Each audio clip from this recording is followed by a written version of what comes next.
BWSSB chairman ಸ್ವತಃ ಒಪ್ಕೋತಾ ಇದ್ದಾರೆ. ಬೆಂಗಳೂರಿನಲ್ಲಿರುವಂಥ ಸುಮಾರು 50% ಬೋರ್ವೆಲ್ಗಳು ಬತ್ತೋಗಿವೆ. 40%ಗೂ ಹೆಚ್ಚು ವಾರ್ಡ್ಗಳಲ್ಲಿ ಇವತ್ತು ಕುಡಿಯೋ ನೀರು, ಕಾವೇರಿ ನೀರು ಸುಮಾರು ಒಂದು ವಾರ 10 ದಿವಸ ಆಗಿದೆ ರಿಲೀಸ್ ಆಗಿ ಅಂತ. ಹಿಂದೆಂದೂ ಕೂಡ ಬೆಂಗಳೂರಿಗೆ ಈ ರೀತಿಯ ಸಮಸ್ಯೆ ಬಂದಿರಲಿಲ್ಲ. ಈ ಸಮಸ್ಯೆ ಮಾನವ ನಿರ್ಮಿತ, ಕಾಂಗ್ರೆಸ್ ಪಾರ್ಟಿ ನಿರ್ಮಿತ. ಸುಮಾರು 8-10 ತಿಂಗಳ ಹಿಂದೆ ಕಾವೇರಿ ವಾಟರ್ ಟ್ರಿಬ್ಯುನಲ್ ಎದುರುಗಡೆ, ಕಾವೇರಿ ವಾಟರ್ ಮ್ಯಾನೇಜ್ಮೆಂಟ್ ಅಥಾರಿಟಿ ಎದುರುಗಡೆ ಕಾವೇರಿಯ ಬಿಕ್ಕಟ್ಟು ಬಂದಾದ ಸಂದರ್ಭದಲ್ಲೇ ನಮ್ಮ ಪಾರ್ಟಿಯ ಎಲ್ಲ ನಾಯಕರು, ನಾವೆಲ್ಲರೂ ಕೂಡ ರಾಜ್ಯ ಸರ್ಕಾರಕ್ಕೆ, ಮುಖ್ಯಮಂತ್ರಿಗಳಿಗೆ, ಉಪಮುಖ್ಯಮಂತ್ರಿಗಳಿಗೆ ವಿಶೇಷವಾಗಿ ನಾವು ಹೇಳಿದ್ವಿ, ಬೇಸಿಗೆ ಕಾಲದಲ್ಲಿ ನೀವು ಇದೇ ರೀತಿ ತಮಿಳುನಾಡಿಗೆ ನೀರು ಬಿಡ್ತಾ ಹೋದರೆ ಬೆಂಗಳೂರಿಗೆ ಕುಡಿಯೋ ನೀರಿನ ಸಮಸ್ಯೆ ಉಂಟಾಗತ್ತೆ ಅಂತ. ಸುಮಾರು 7ರಿಂದ 8 ಬಾರಿ ಬೇರೆ ಬೇರೆ ಹಂತದಲ್ಲಿ ಕೋರ್ಟ್ಗಳಲ್ಲಿ ಕರ್ನಾಟಕಕ್ಕೆ ಅನ್ಯಾಯ ಆದರೂ ಕೂಡ ಕರ್ನಾಟಕದ ಪರವಾಗಿ, ಬೆಂಗಳೂರಿನ ಪರವಾಗಿ ಸರಿಯಾಗಿ ವಾದ ಮಂಡಿಸ್ದಲೆ ಪ್ರತಿ ಹಂತದಲ್ಲೂ ಕೂಡ ನಾವು ಹಿಂದೇಟು ಪಟ್ಕೊಂಡ್ವಿ. ನಮ್ಮ ವಿರುದ್ಧ ಕಾವೇರಿ ತೀರ್ಪು ಬಂದಾಗಲೂ ಕೂಡ ಉಪಮುಖ್ಯಮಂತ್ರಿಗಳು ಆ ತೀರ್ಪನ್ನು ನಾನು ಸ್ವಾಗತ ಮಾಡ್ತೀನಿ ಅಂತ ಹೇಳಿದ್ರು. ತಮಿಳುನಾಡಿಗೆ ನೀರು ಬಿಟ್ಟರು. ತಮಿಳುನಾಡಿನಲ್ಲಿ ಅವರ ಮಿತ್ರ ಪಕ್ಷ DMK ಅಧಿಕಾರದಲ್ಲಿದೆ, ಅವ್ರಿಗೆ ತೊಂದರೆ ಆಗಬಾರ್ದು ಅಂತ ಹೇಳಿ ಬೆಂಗಳೂರಿನ ಕುಡಿಯೋ ನೀರು ಸಮಸ್ಯೆ ಆದ್ರೂ ಕೂಡ ಅಲ್ಲಿಗೆ ನೀರನ್ನು ಬಿಟ್ಟರು. ನೀವು 6-7 ತಿಂಗಳ ಹಿಂದಿನ ನಮ್ಮ TV ಬೈಟ್ಗಳನ್ನು ನೀವು ಹೋಗಿ ರೆಕಾರ್ಡ್ ಮಾಡಿರೋದನ್ನು ನೀವು ನೋಡಿ. ನಾವು 6-7 ತಿಂಗಳಿಂದ ಹೇಳಿದ್ವಿ ಬೆಂಗಳೂರಿನಲ್ಲಿ ಬೇಸಿಗೆಯಲ್ಲಿ ಕುಡಿಯೋ ನೀರಿಗೂ ಸಮಸ್ಯೆ ಬರುತ್ತೆ ಅಂತ. ಇವತ್ತು ಕುಡಿಯೋ ನೀರಿನ ಸಮಸ್ಯೆ ಬಂದಾಗ ಮುಖ್ಯಮಂತ್ರಿಗಳು ಬೆಂಗಳೂರಿನ ಒಂದೇ ಒಂದು ವಾರ್ಡನ್ನು ವಿಸಿಟ್ ಮಾಡಿಲ್ಲ. ಉಪಮುಖ್ಯಮಂತ್ರಿಗಳು ನೀರಿನ ಸಮಸ್ಯೆ ಕುರಿತಂತೆ ಬೆಂಗಳೂರಿನ 198 ವಾರ್ಡ್ಗಳಲ್ಲಿ ಒಂದು ವಾರ್ಡ್ ವಿಸಿಟ್ ಉಪಮುಖ್ಯಮಂತ್ರಿಗಳು ಮಾಡಿಲ್ಲ. ನಾವು ಯಾವುದೇ ಕ್ಷೇತ್ರದಲ್ಲಿ ಹೋದರೂ ಕೂಡ ಇವತ್ತು ಜನ ಸರ್ಕಾರದ ವಿರುದ್ಧ ಹಾಹಾಕಾರದಿಂದ ಇವತ್ತು ಒದ್ದಾಡ್ತಾ ಇದ್ದಾರೆ. ನಾವು ಒಂದು ವಾರದಿಂದ BWSSB ಚೇರ್ಮನ್ರನ್ನ ಭೇಟಿ ಮಾಡಿ ನೀವು ಕೊಳವೆ ಬಾವಿಗಳನ್ನು ಮತ್ತೆ ಜೀವ ತುಂಬೋದಕ್ಕೆ ಏನಾದರೂ ಕೆಲಸ ಮಾಡಬೇಕು ಅಂತ ಹೇಳಿದ್ವಿ. ಸತ್ತೋಗಿರುವಂಥ ಬೋರ್ವೆಲ್ಗಳನ್ನು ಮತ್ತಷ್ಟು ರೀಡ್ರಿಲ್ ಮಾಡಿ ಬತ್ತೋಗಿರೋ ಬೋರ್ವೆಲ್ಗಳಿಗೆ ಹೊಸ ಜೀವ ತುಂಬುವಂಥ ಪ್ರಯತ್ನ ಮಾಡಿ ಅಂತ ರಿಕ್ವೆಸ್ಟ್ ಮಾಡಿದ್ವಿ. ಇವತ್ತಿನ ತನಕ ಹೊಸದಾಗಿ ಎಷ್ಟು ಬೋರ್ವೆಲ್ ಕೊರೆದಿದ್ದಾರೆ, ಏನು ಮಾಡಿದ್ದಾರೆ ಅನ್ನೋದ್ರ ಬಗ್ಗೆ ಸರ್ಕಾರ ಮಾಹಿತಿ ಕೊಟ್ಟಿಲ್ಲ. ಯಾವ ವಿಶೇಷವಾಗಿ ಜನನಿಬಿಡ ಪ್ರದೇಶಗಳಿದೆ, ತುಂಬ ನಮ್ಮ ರೆವೆನ್ಯೂ ಪಾಕೆಟ್ಗಳಿದೆ, ಸ್ಲಮ್ಗಳಿದ್ದಾವೆ, ಅಂಥ ಕಡೆ ಸರ್ಕಾರದಿಂದನೇ ಟ್ಯಾಂಕರ್ಗಳನ್ನಿಟ್ಟು ನೀರನ್ನು ಸರಬರಾಜು ಮಾಡಿ ಅಂತ ಮಾಡಿದ್ವಿ. BWSSB ಅವರು ಬಂದು ಟ್ಯಾಂಕ್ಗಳನ್ನು ಇಟ್ಟೋದ್ರು, ಆದರೆ ಆ ಟ್ಯಾಂಕ್ಗಳಲ್ಲಿ ನೀರು ತುಂಬಿಸಿಲ್ಲ. ಬೆಂಗಳೂರಿನ 5-6 ಮುಖ್ಯ ಕೆರೆಗಳಿಗೆ ತಕ್ಷಣದಲ್ಲಿ ಟ್ರೀಟೆಡ್ ವಾಟರ್ನ ನೀವು ಅಲ್ಲಿಗೆ ಸಪ್ಲೈ ಮಾಡಿ, ಅದರಿಂದ ಗ್ರೌಂಡ್ ವಾಟರ್ ರೀಚಾರ್ಜ್ ಆಗುತ್ತೆ, ಮತ್ತೆ ನಮ್ಮ ಬೋರ್ವೆಲ್ಗಳಲ್ಲಿ ನೀರು ಸಿಗತ್ತೆ ಅಂತ ನಾವು ಹೇಳಿದ್ವಿ. ಒಂದು ಸಕಾರಾತ್ಮಕ ಸಲಹೆಗಳನ್ನು ಕೊಟ್ಟು ಬಂದ್ವಿ. 10 ದಿವಸ ಆಯಿತು. 10 ದಿವಸದಿಂದ ಎಷ್ಟು ಹೊಸ ಕೆರೆಗಳಿಗೆ ನೀರು ಬಿಟ್ಟಿದ್ದಾರೆ ಅನ್ನೋದ್ರ ಬಗ್ಗೆ ಸರ್ಕಾರ ಮಾಹಿತಿ ಕೊಟ್ಟಿಲ್ಲ.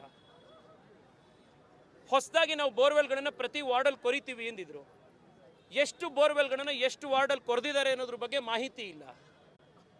ಹೋಗ್ಲಿ, ಸಾಂತ್ವನ ಹೇಳುವಂಥ ಕೆಲಸ ಕೂಡ ಅಪಾರ್ಟ್ಮೆಂಟ್ಗಳ ಹತ್ರ ಬಂದಾಗಲಿ, ವಾರ್ಡ್ಗಳ ಹತ್ರ ಬಂದಾಗಲಿ, ರೆವೆನ್ಯೂ ಪಾಕೆಟ್ಗಳ ಹತ್ರ ಬಂದಾಗಲಿ, ಸ್ಲಮ್ಗಳ ಹತ್ರ ಬಂದಾಗಲಿ ಮುಖ್ಯಮಂತ್ರಿಗಳಾಗಲಿ ಉಪಮುಖ್ಯಮಂತ್ರಿಗಳಾಗಲಿ ಮಾಡಿಲ್ಲ.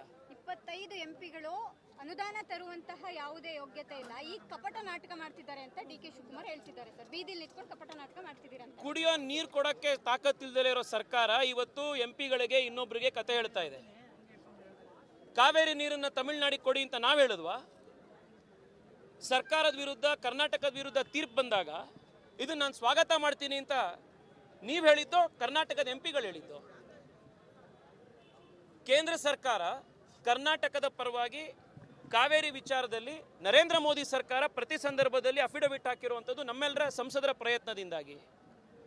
7 ಬಾರಿ 8 ಬಾರಿ ನೀವು ಕರ್ನಾಟಕಕ್ಕೆ ಅನ್ಯಾಯ ಆದಾಗಲೂ ಕೂಡ ಕರೆಕ್ಟಾಗಿ ವಾದ ಮಂಡಿಸ್ಲಿಕ್ಕಾಗಲಿಲ್ಲ, ನಮ್ಮ ನೀರನ್ನು ಕಾಪಾಡ್ಕೊಳ್ಳೋಕ್ಕಾಗಲಿಲ್ಲ.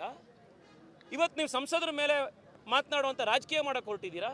ನಾವು ತಮಿಳುನಾಡಿಗೆ ನೀರು ಬಿಟ್ಟಿಲ್ಲ, ಆದರೆ ಟೆಕ್ನಿಕಲ್ ಒಂದಿಷ್ಟು ಇವಿದಾವೆ, ಹಾಗಾಗಿ ನೀರು ಹೋಗಿರಬಹುದು ಅನ್ನುವಂಥದ್ದು ಅವ್ರ ವಾದ. ಬಿಜೆಪಿಯವರು ನೀವು ನೀರು ಬಿಟ್ಟಿಲ್ಲ ಅಂತಾದರೆ ಬೆಂಗಳೂರಿಗೆ ಯಾಕೆ ನೀರು ಬರ್ತಾ ಇಲ್ಲ? ಬೆಂಗಳೂರಿನಲ್ಲಿ ಯಾಕೆ ಇವತ್ತು ಕುಡಿಯೋ ನೀರಿನ ಸಮಸ್ಯೆ ಉಂಟಾಗಿದೆ? ಹೋದ ವರ್ಷ ಯಾಕೆ ಈ ರೀತಿ ಸಮಸ್ಯೆ ಉಂಟಾಗಿರಲಿಲ್ಲ? ಇದಕ್ಕೆ ಉತ್ತರ ಕೊಡಬೇಕಾಗಿರುವಂಥದ್ದು ಮುಖ್ಯಮಂತ್ರಿಗಳು ಉಪಮುಖ್ಯಮಂತ್ರಿಗಳ ಕೆಲಸ. ನಾನು ಭಾಳ ಸ್ಪಷ್ಟವಾಗಿ 3-4 ಪ್ರಶ್ನೆ ಕೇಳ್ತಾ ಇದ್ದೀನಿ. ಕಳೆದ 1 ತಿಂಗಳಿಂದ ಕುಡಿಯೋ ನೀರಿನ ಸಮಸ್ಯೆ ಬೆಂಗಳೂರಿನಲ್ಲಿ ಭಾಳ ದೊಡ್ಡ ಮಟ್ಟದಲ್ಲಿದೆ.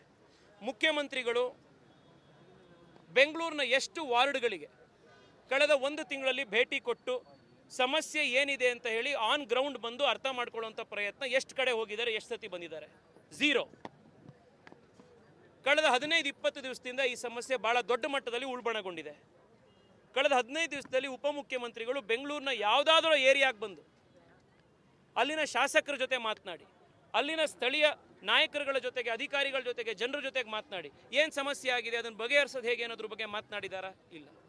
BWSSB ಚೇರ್ಮನ್ರನ್ನ ನಾವು ಭೇಟಿ ಮಾಡಿ ವಿರೋಧ ಪಕ್ಷದವರಾಗಿ ನಾವು 4-5 ಸಲಹೆಗಳನ್ನು ಕೊಟ್ಟಿದ್ವಿ. ಹೊಸದಾಗಿ ಕೊಳವೆ ಬಾವಿಗಳನ್ನು, ಕೆಲವು ಬೋರ್ವೆಲ್ಗಳನ್ನು ಕೊರೆಸಿ ಅಂತ. ಎಷ್ಟು ಬೋರ್ವೆಲ್ಗಳನ್ನು ಕೊರೆಸಿದ್ದೀರಾ? ಮಾಹಿತಿ ಕೊಟ್ಟಿದ್ದೀರಾ? ನಾವು ಹೇಳಿದ್ವಿ ಯಾವ ಜಾಗಗಳಲ್ಲಿ ಕೆರೆಗಳಿದಾವೋ, ಕೆರೆಗಳು ಬತ್ತೋಗ್ತಾ ಇದ್ದಾವೋ ಅಂಥ ಕಡೆ ಉಪಯೋಗಿಸಿರುವಂಥ ನೀರನ್ನು ಟ್ರೀಟ್ ಮಾಡಿ ಆ ಕೆರೆಗಳಿಗೆ ಬಿಡಿ, ಅದರಿಂದ ಗ್ರೌಂಡ್ ವಾಟರ್ ರೀಚಾರ್ಜ್ ಆಗುತ್ತೆ, ಬಾವಿಗಳು, ಕೊಳವೆ ಬಾವಿಗಳು, ಬೋರ್ವೆಲ್ಲು ಮತ್ತೆ ಚೇತರಿಸ್ಕೊಳ್ಳುತ್ತೆ ಅಂತ. ಎಷ್ಟು ಕೆರೆಗಳಿಗೆ ಈ ಥರ ನೀರು ಬಿಟ್ಟಿದ್ದೀರಾ? ಮಾಹಿತಿ ಕೊಟ್ಟಿದ್ದೀರಾ? ಇಲ್ಲ. ಯಾವ ನಮ್ಮ ಸ್ಲಮ್ಗಳಿದ್ದಾವೆ ಅಂಥ ಕಡೆ ಟ್ಯಾಂಕರ್ಗಳನ್ನು ತರಿಸಿ ವಾಟರ್ ಟ್ಯಾಂಕ್ಗಳನ್ನು ಇಟ್ಟು ನೀವು ನೀರನ್ನು ಸರಬರಾಜು ಮಾಡಿ ಅಂತ ಕೊಟ್ಟಿದ್ವಿ. ನೀವು ಎಷ್ಟು ಕಡೆಗೆ ಬಂದು ಈ ಥರ ಟ್ಯಾಂಕರ್ಗಳನ್ನು ನೀರು ಕೊಟ್ಟಿದ್ದೀರಾ? ಇದು ಯಾವುದನ್ನೂ ಮಾಡ್ದಲೆ ನೀರಿನಂಥ ವಿಚಾರದಲ್ಲಿ ಇವತ್ತು ರಾಜಕೀಯ ಮಾಡೋಕ್ಕೆ ಸರ್ಕಾರ ಹೊರಟಿದೆ. ಇದ್ರ ವಿರುದ್ಧ ಇವತ್ತು ಸಾಂಕೇತಿಕವಾಗಿ ನಾವು ಪ್ರತಿಭಟನೆ ಮಾಡಿದ್ದೀವಿ. 1 ವಾರದ ಒಳಗಡೆ ಇದಕ್ಕೆ ಸರಿಯಾಗಿರುವಂಥ ಆ್ಯಕ್ಷನ್ ಪ್ಲ್ಯಾನನ್ನು ಸರ್ಕಾರ, ಮುಖ್ಯಮಂತ್ರಿಗಳು ಕೊಡಲಿಲ್ಲ ಅಂತಂದರೆ ಅವ್ರ ಮನೆಗೆ ಘೇರಾವ್ ಮಾಡುವಂಥ ಕೆಲಸವನ್ನು ಭಾರತೀಯ ಜನತಾ ಪಾರ್ಟಿ ಬೆಂಗಳೂರು ಮಾಡುತ್ತೆ. ಕ್ಯಾಪ್ಟನ್ ಅರ್ಜುನ್ನ ಕೊಂದಿದ್ದು ಯಾರು? ಅವ್ರ ನರೇಟಿವ್ ಎಲ್ಲಿ ತಂದಿಟ್ಟಿದ್ದಾರೆ ಅಂತಂದ್ರೆ ಸಂಪತ್ತನ್ನ ಹಂಚಿಬಿಡೋದು ಅಂತ. ಇದು ಸ್ಟುಡಿಯೋ ಟಿಪ್ಪು ಜಯಂತಿ ಮಾಡಕ್ಕೆ ಅವ್ರಿಗೆ ಖಂಡಿಸಿದ್ರು. Very nice. ಯಾರು ತಪ್ಪು ಮಾಡಿರೋದಿಲ್ಲಿ? ಓಲೈಕೆ ಹೇಳಿಕೆ ಇದು ಅಂತ ಹೇಳಿ ಯಾಕೆ ಪರಿಗಣಿಸಬಾರದು? I.N.I. ಇದು ವೇದಿಕೆ, ಇದು ಫೋಟೋ ಎಲ್ರಿಗೂ ಒಂದು ಟೈಮ್. ನಿಮ್ಮ ಸಮಯ ಮುಗಿದಿದೆ. ಅವ್ರು ಹೇಳಕ್ಕಿಂತ ಮುಂಚೆನೆ ಹೇಗೆ ಪ್ರತಾಪ್ ಸಿಂಹ ಪಾಸ್ ಕೊಟ್ಟಿದಂತ ಆಗ್ಲಿ ಡಿಕ್ಲೇರ್ ಆಗೋಗಿತ್ತು ಅಂತ ನನಗೊಂದು ಡೌಟ್ ಬಂತು. ಸಾಕು ನಿಲ್ಸಿ, ಸಾಕು ನಿಲ್ಸಿ. ಕೆಟ್ಟ ಪದ ಬಳಕೆ ಕಾಂಪಿಟೇಷನ್ ಇಟ್ಟಿಲ್ಲ ನಾವಿಲ್ಲಿ.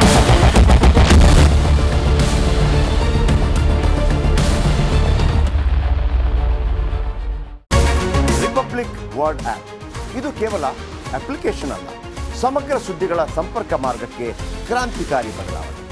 ರಿಪಬ್ಲಿಕ್ ವರ್ಡ್ ಆಪ್ ಕೇವಲ ಸುದ್ದಿ ಅಪ್ಲಿಕೇಶನ್ ಪರಿಚಯಿಸ್ತಾ ಇಲ್ಲ, ಬದಲಾಗಿ ಡಿಜಿಟಲ್ ಸುದ್ದಿ ಬಳಕೆಯ ಹೊಸ ಯುಗಕ್ಕೆ ನಾಂದಿ ಹಾಡ್ತಾ ಇದೆ. ಇದೊಂದು ಬ್ರೇಕಿಂಗ್ ನ್ಯೂಸ್, ಪ್ರಭಾವಶಾಲಿ ಕಾರ್ಯಕ್ರಮಗಳಿಗೆ ಗಟ್ಟಿಯಾದ ವೇದಿಕೆ.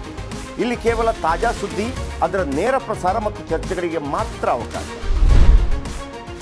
ರಿಪಬ್ಲಿಕ್ ವರ್ಲ್ಡ್ ಆಪ್ ಡೌನ್ಲೋಡ್ ಮಾಡಿಕೊಳ್ಳಿ. ಗೂಗಲ್ ಪ್ಲೇಸ್ಟೋರ್ ಮತ್ತು ಆಪಲ್ ಆಪ್ ಸ್ಟೋರ್ನಲ್ಲಿ ಲಭ್ಯವಿದೆ.